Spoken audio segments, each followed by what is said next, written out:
The following is a presentation of the Eagles Sports Network.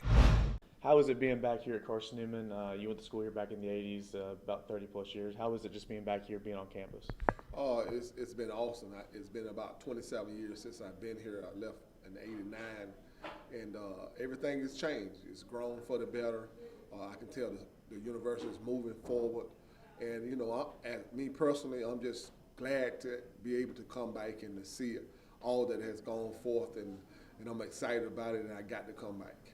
You played football here back in the 80s, back when they were contending for national championships just about every other year. You played for Coach Sparks. How was that experience playing for Carson-Newman as well as Coach Sparks? Well, it was awesome. I left Fort Meade, and we was a pretty good high school team, and I didn't know what it took to be a champion. Mm-hmm. And when I got here and saw what it took, and it shocked me, it surprised me, and it took me to another level. I'm grateful for it. I know, our motto that year was no compromise. Mm-hmm. And we didn't take shortcuts. And we won a national championship that year. And I learned so much about, championship football and just being an excellent athlete. You win the national championship, and then you kind of transition in your life. You go back home.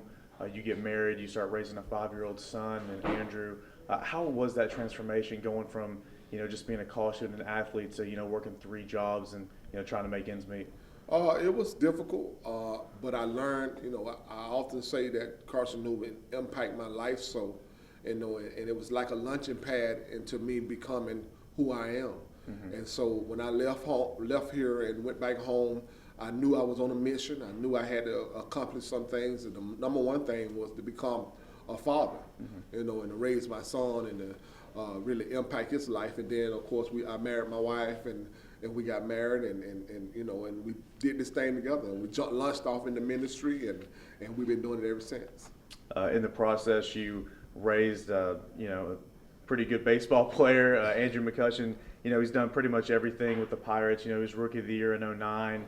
A 5-time All-Star, an NL MVP, Gold Glove, Silver Slugger. How proud of you are you of your son and everything he's accomplished?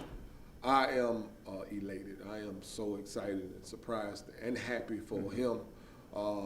him. Just to sit back and see the man that he has become, and most importantly, to see the impact that he's trying to do in our world. Mm-hmm. He went over to Pittsburgh.